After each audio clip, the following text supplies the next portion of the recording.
Welcome to the intersection of technology, cybersecurity, and society. Welcome to ITSP Magazine.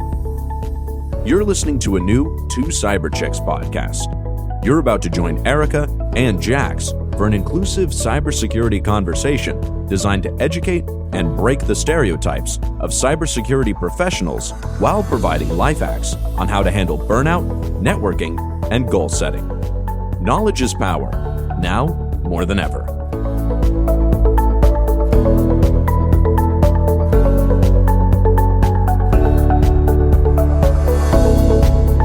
Hey, Two Cyber Chicks fam, we are thrilled you're listening in today. We are going to be talking about all things governance, risk, compliance, aka GRC, one of the coolest spaces in cybersecurity. Our guest brings a wealth of knowledge from the GRC side of the house, along with the artificial intelligence space. He's a professor in which he teaches law and governance of technology, along with artificial intelligence. Josh, you have such an awesome background, so many cool things that you have done. Thank you so much for coming on the show today and sharing your experience with our listeners. How's it going? I'm doing well. I'm honored to be here with two awesome chicks, right? Is that what you call each other? Love it. Two cyber chicks, two awesome chicks. It's okay. Yeah. This is episode 3. We're still buffing it out a little bit. It's fine. It's awesome. Josh, I am so excited. We finally got you on the show. We've known each other. I feel like we've known each other for a lifetime, but it's only been a year, I think, is when you reached out. Probably a year. Yeah, probably a year. One of my favorite stories is actually meeting up with you at a WeWork and sitting at the Pac-Man arcade, and I'm like hunched over. Yes. And you're like, you were the tallest, biggest dude, and you're at the smallest table trying to do work. So, and it was a Pac-Man table. It literally could play Pac-Man on it. And I guess he thought that was a good location to have his meeting for the day. For us to meet, we didn't even have enough room to put 2 laptops. It's like, what do you do? It was awesome. Oh my gosh. So I've always wanted to ask you this question. I don't know why I haven't posed this. So now we can do it on the podcast. So how did you move to working in the cybersecurity space and even more so in the artificial intelligence space? I was originally doing lobbying work. So policy development, lobbying. And prior to that, I was a chemist. So the transition was basically around subject matter expertise. How can you be a subject matter expert and then communicate that to policymakers and those crafting legislation? And through that, I decided to go to Emory Law to just take my expertise to that next level. How do you write legislation? How do you think about the law? How do you think like a lawyer, right? So you have like sort of that mixture.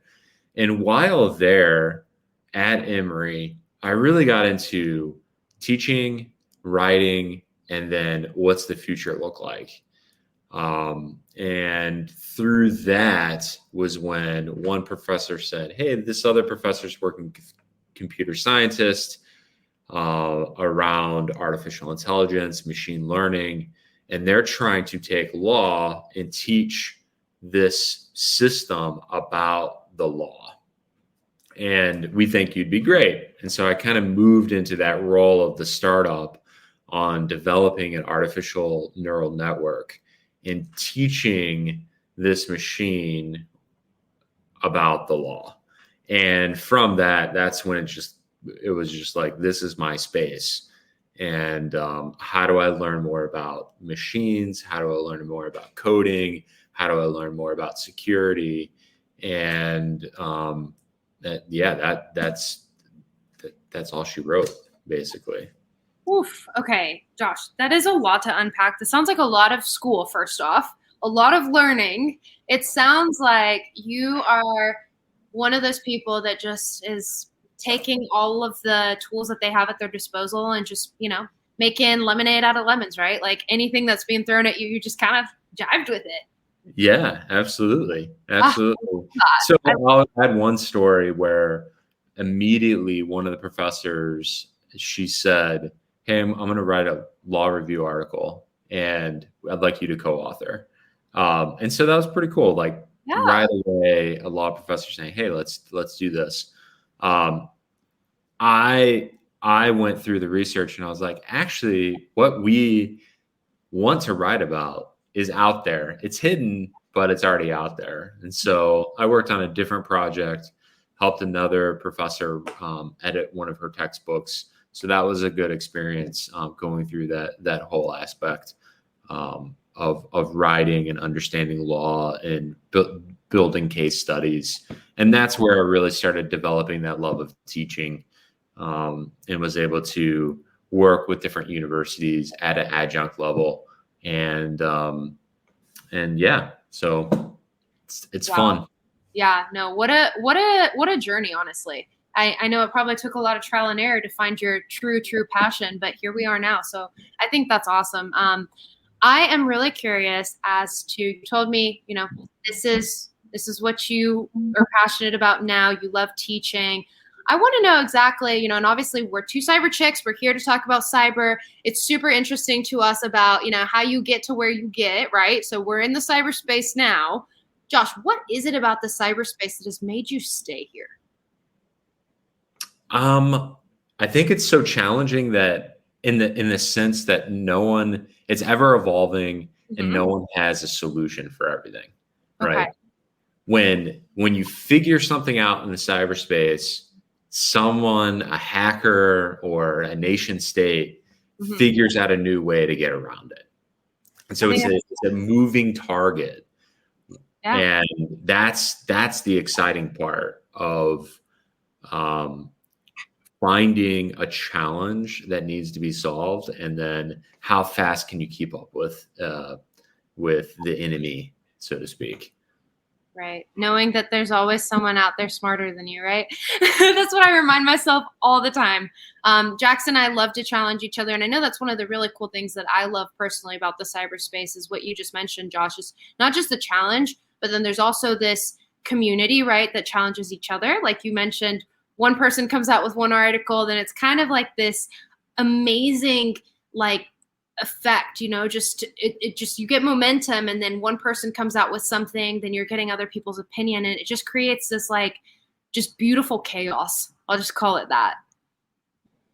I agree. I think, and it's kind of a good analogy for my life and my trajectory is, you do the hard work, and then something comes from it. Something is certain, there's an interesting piece behind, say, educating lawmakers about something. And then they go, hey, you're really good at this. Other people identify a skill and you go, wow, I am really good at that. I like doing that. Let's continue down that path. And that's what makes it exciting, I think, is when you can work with people and they're identifying things that maybe you're kind of narrowly focused, right? Where I would say you all have a podcast and you're not doing video. Look at these smiles from these ladies. No one can see it, right? We need to amplify that more and help other people find those skills or those strengths and then highlight those. Yeah, we're hoping that we'll go to a video soon, actually. So that's I love that you said that. We were just talking about going out and doing some video on this. So I want to pivot a little bit on some things that you've talked about, Josh, because I'm getting into the GRC space and I'm loving it. I did a hard pivot in July into this space, and I really enjoy working in NIST. That's the framework that I really have enjoyed, primarily because of getting involved with the CMMC, as you're well aware, because you were working as a global policy advisor for the CMMC.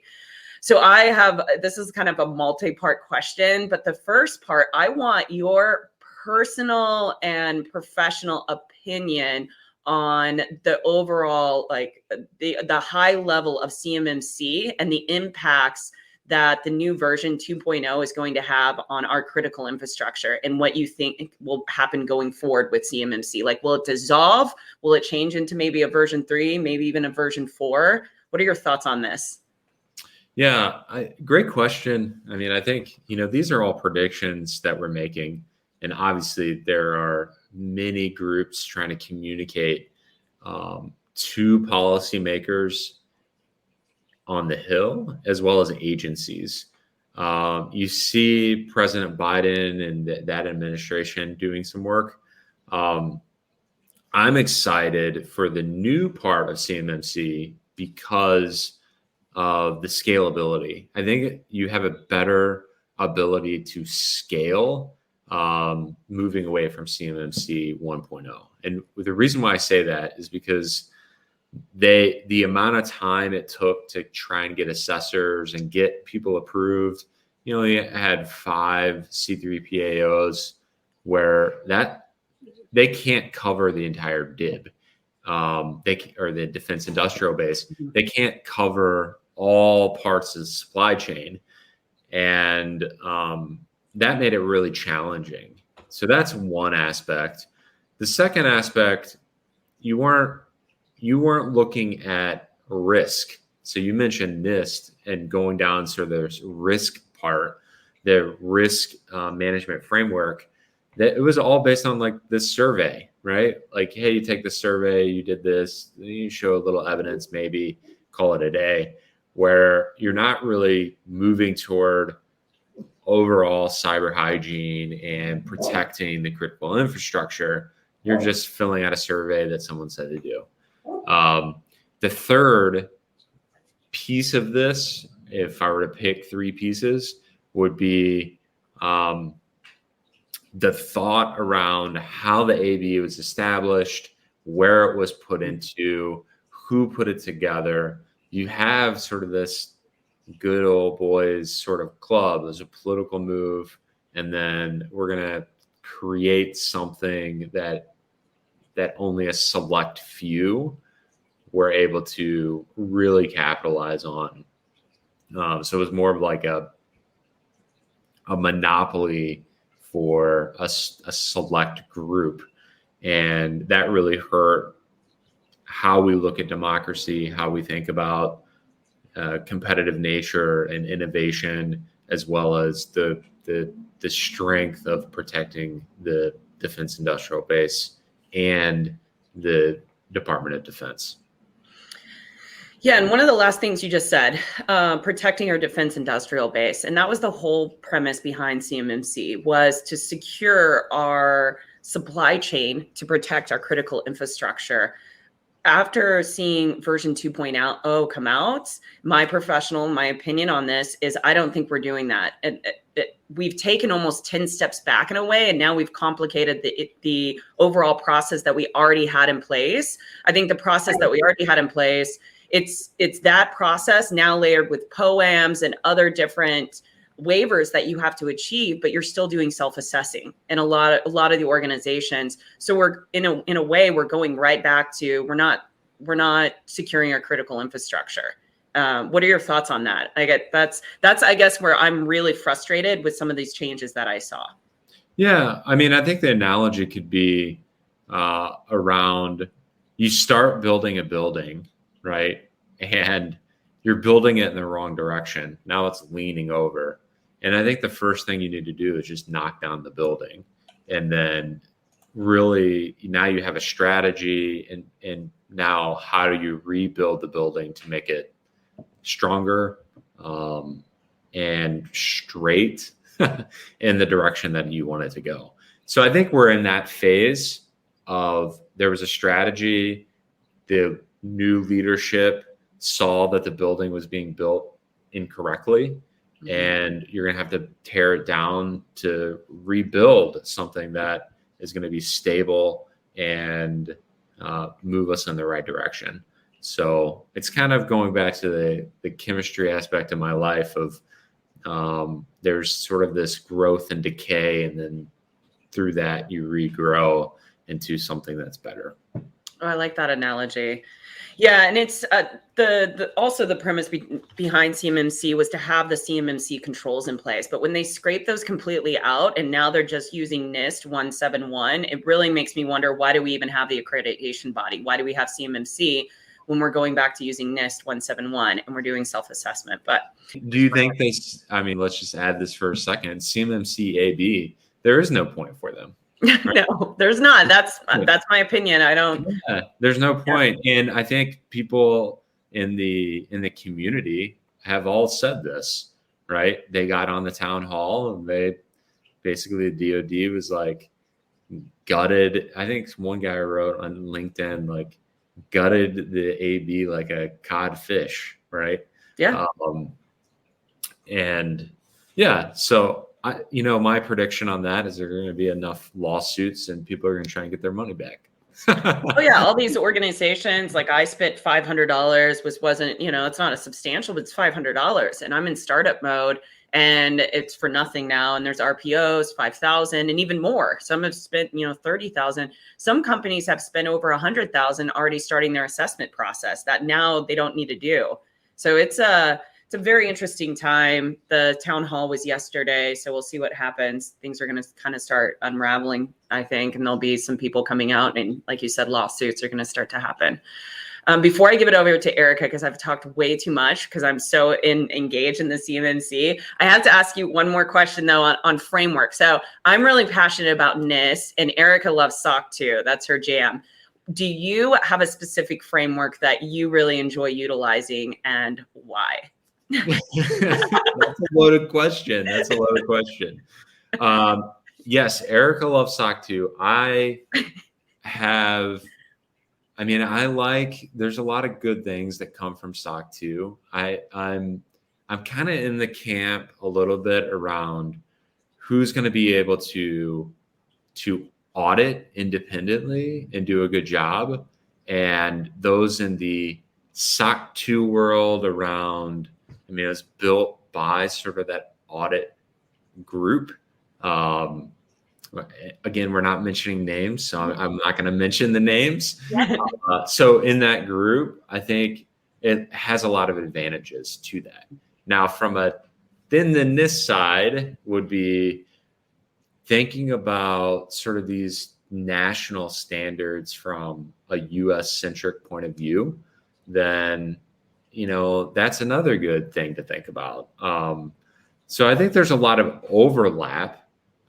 Sometimes they don't talk the same, right? If you're thinking of like an engineering mind versus an auditing mind and trying to meld the two together.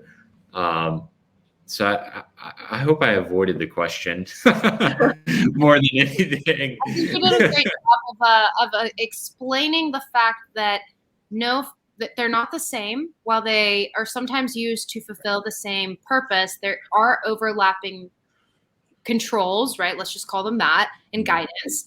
And sometimes it just depends on how it was written. So if you're looking at ISO, obviously that's being written from an international perspective versus if we're looking at, NIST, that's going to have a completely different perspective.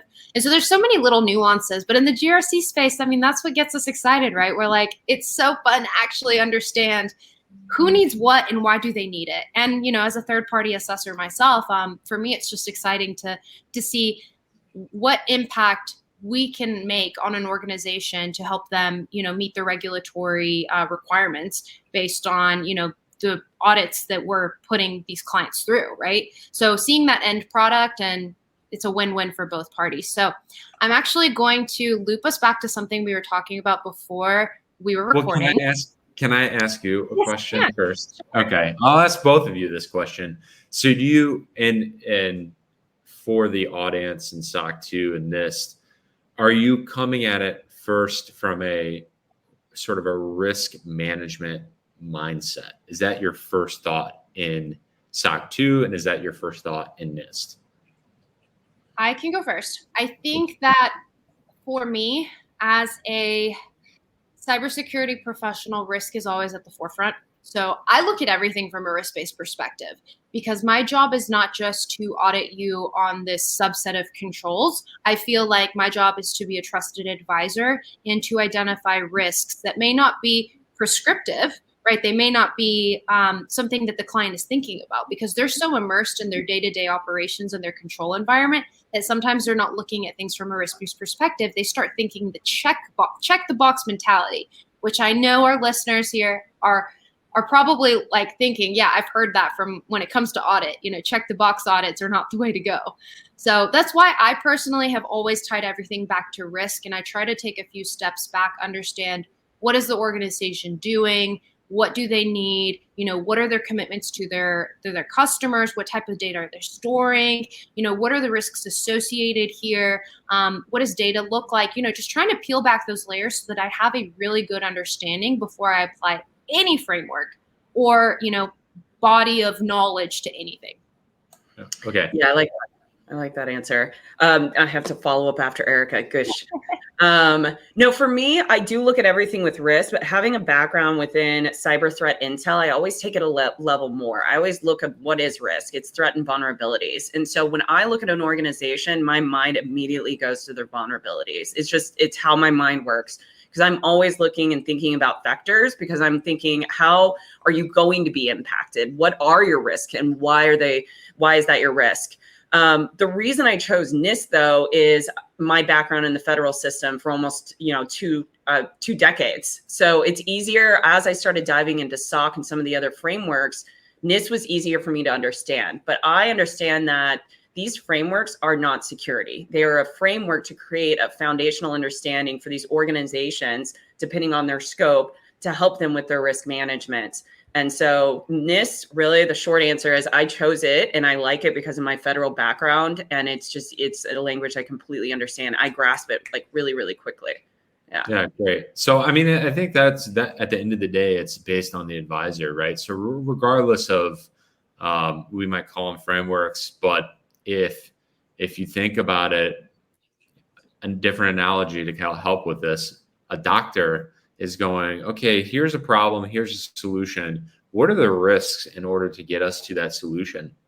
And I think if you think in that mindset, then you're going to be able to help your clients. So it's off of that rather than, okay, I'm going to check the box, as you would say, I'm going to build a frame off this framework.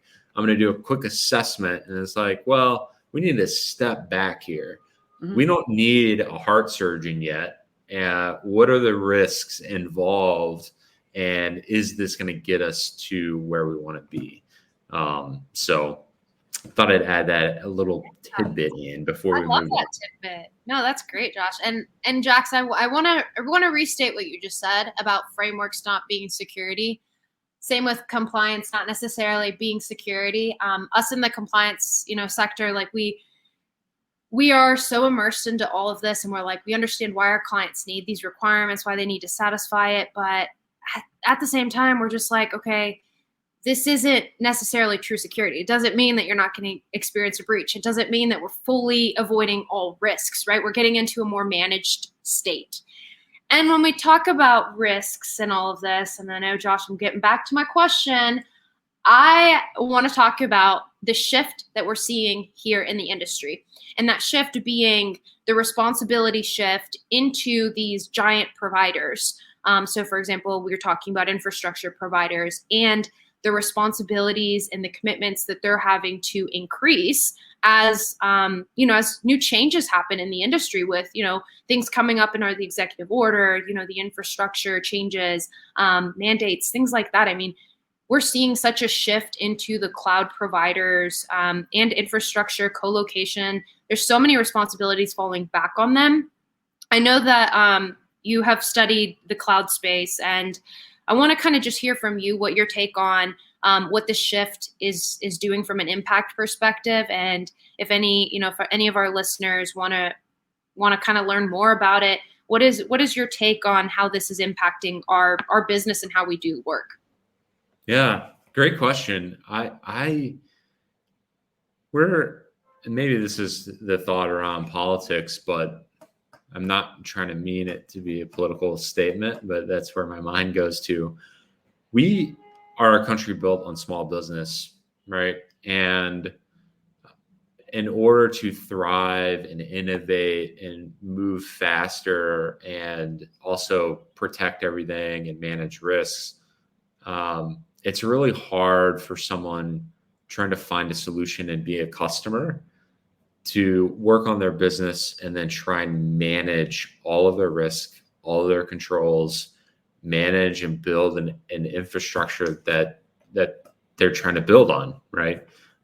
So from a small business perspective, it's the best option to drive costs down and then increase the availability of tools. I mean, one way of thinking about it, but really solutions that the government can use on the local level or the federal level, or just enterprise being able to use a particular product and know that I'm going to be storing data in here. And is it being backed by someone that's bigger than me, right? That has more resources and wants me to be a part of their network. And that really goes back to the sort of the network effects of things. And so I think it's a good thing that we're moving sort of in that direction. Now we just need to sort of increase the push to make it more well known and people trust it and people are trained around it. And then they'll start going, oh yeah, let's let me work on my business and let other people think more about security. Yeah, I think small businesses are undervalued by certain individuals in America, not realizing that, as you said, like they are the backbone. They make up America as our small business. And that was one thing that was a big concern with this initial CMMC model, was it was not allowing the small businesses the opportunity that they needed to ensure that they could become compliant to stay in the DIB and get these contracts, because it could cost them $150,000, $200,000 to get certified. And a lot of small companies don't have that. And I like how you said, if you can't do it, outsource it. And that's becoming more and more critical for these smaller organizations to outsource their SIMs and the other stuff and risk management and everything like that. And so I'm really excited with what you're doing, Josh, and your wealth of knowledge. And now that we've got another fellow GRC in our little circle now, growing that out. But is there anything, because we're about to wrap, is there any big things that you're about to do that you can share with us, with the listeners, that you have going on? Or is there like a way that they could reach out to you and contact you on any of the things that you've kind of got going on? Yeah, so let me make one comment off your response, just to be super clear. When you said outsourcing, not to be confused with offshoring. So in terms of security, just being able to collaborate within the ecosystem that we have here and not moving it to another economy that would be detrimental to our national security. Smart. Love it. Yep. Very good point. Yeah. I mean, there are always projects, right, that we're working on. One project that I didn't mention earlier that I'm really excited about is, and maybe this is a passion for me around teaching, is workforce development. I've been working with a few universities and then talking with congressional leaders, to different special interest groups around thinking about workforce development in the STEM sector. So if chemistry and technology, they're kind of meshed together, Jax. So the two of them, we need more access in there, and we need more opportunities for folks. And that even goes to you don't even need a 4-year degree. You need sort of that work ethic to get you up and running, and more people need to embrace sort of that technology, that science aspect. And so I'm working on a few projects around there and with a few universities. So I'm really excited about that, on where they're going to be going. Awesome. I'm excited. I cannot wait. So how can our listeners reach you, Josh? If there's any individuals that may want to ping you for legislative help they've got going on, or maybe to offer you a new position on their board, what's the best way for them to be able to contact you? Yeah, I mean, email's good. LinkedIn is even better. If you know Erika and Jax, then hey, they'll find me. I love it, Josh. Thank you so much for being a guest. This was awesome. Yeah, thanks for having me. I'm excited that I was able to join you all. Thanks, Josh. It's been a pleasure. Thanks for tuning in. We hope you enjoyed this episode of Two Cyber Chicks podcast with Erika and Jax. If you learned something new and this podcast made you think, then share itspmagazine.com with your friends, family, and colleagues. If you represent a company and wish to associate your brand with our conversations, sponsor one or more of our podcast channels. We hope you will come back for more stories and follow us on our journey. You can always find us at the intersection of technology, cybersecurity, and society.